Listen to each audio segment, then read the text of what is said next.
What's going on YouTube? Josh here checking in. Welcome back to The Comeback, episode number 7.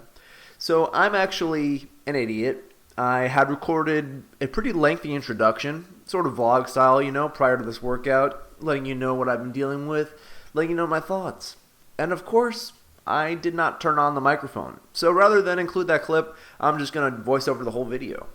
So the update that I was mentioning in the introduction I had originally filmed is a few things. Doing a few things into the garage gym itself. Dude, did you just see that rev? That looked real wobbly. Anyway, more on that later.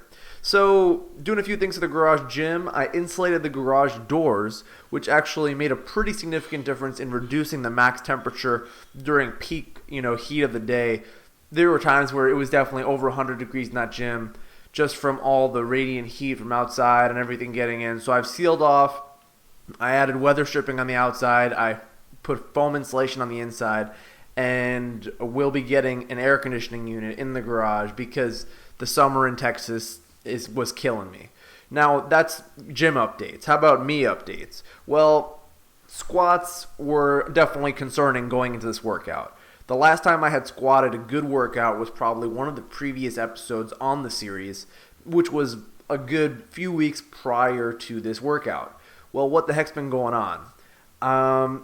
Every once in a while I've had this nagging pain that's not really nagging, it's kind of like really messes me up on squats. So the pain is not in my legs, it's actually in my back. So I have this really sharp pain, sort of where the lat and the teres major muscle are. It's very localized, very sharp, and it only happens when I'm descending in the squat. And so a few workouts ago I tried to squat. I literally couldn't even finish my warm-ups, and I was only able to front squat. So I've only been front squatting for maybe 2 or 3 weeks prior to this workout. And I think it's just a combination of letting off and then also doing some of my own sort of rehab kind of work has helped me out, where I wasn't really dealing with those issues too much here. A secondary issue, of course, if that wasn't enough, is for some reason I went on a camping trip, before the weekend before this workout. I was in the car a lot going there, and for some reason that made my hip start hurting, my right hip. And fortunately, that really didn't give me too many problems here, although it's something that I'm going to have to keep an eye out for in the future. So regarding these squats, the speed is not where I would like for this weight. This is definitely a decrease in weight what I was doing previously. But, all in all, it went, I guess, as well as you can expect. So onto the front squats, the high bar squats. For some reason, these squats were actually a little bit more bothersome to that area of sort of point tenderness, of point localized pain that I have in my back. But it wasn't enough where it would really throw me off. Literally, guys, this pain was so severe that I could not focus on anything but the pain. I would grit my teeth and squeeze the bar as tight as I could, to try and go past it, and it just wasn't happening. So fortunately, that wasn't too much of an issue here, and honestly, guys, I'm really at a loss for what's causing this pain. It's super strange because literally I don't feel it doing anything else. It's not like I got into a motorcycle wreck and broke some ribs. I literally have no idea what's causing it because it's literally only when I'm squatting, only when I'm descending. Very, very strange. So high bar squats, I took these light as well, just because I didn't want to aggravate anything, and I wanted to be healthy going into onto deadlifts. So regarding deadlifts, you guys have seen that I've been working on my hook grip pretty much since the start of this series, so quite a while at this point, maybe 10 weeks or so. Anyway, you'll see in this video that I was struggling quite a bit with the hook grip. And the reason for that is because I was actually doing some yard work maybe 2 or 3 weeks prior to filming this, and I ended up having a bunch of cuts on my thumb.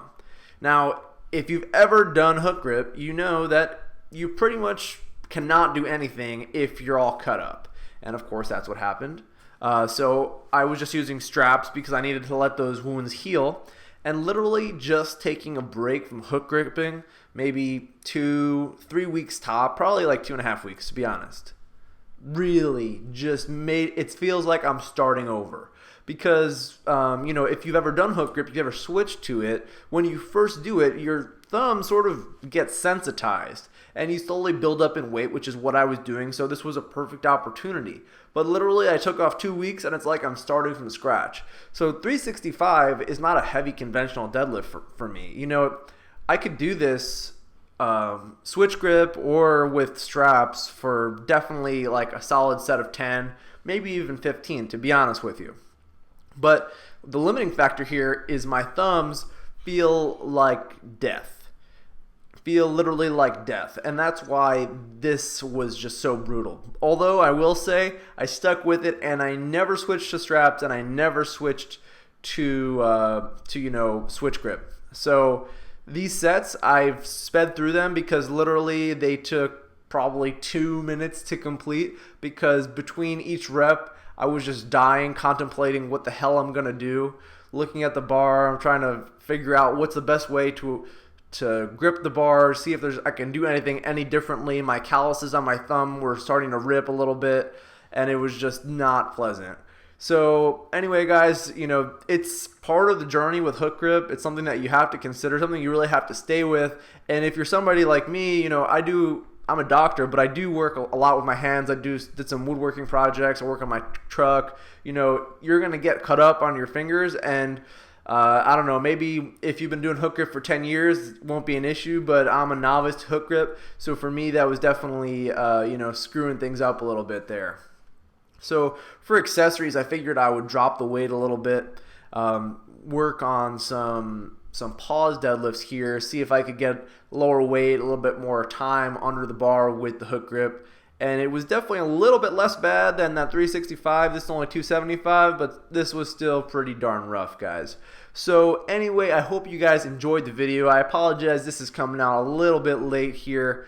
Been busy and stuff. So anyway, give this video a thumbs up, and I will catch you guys in the next video. Stay tuned.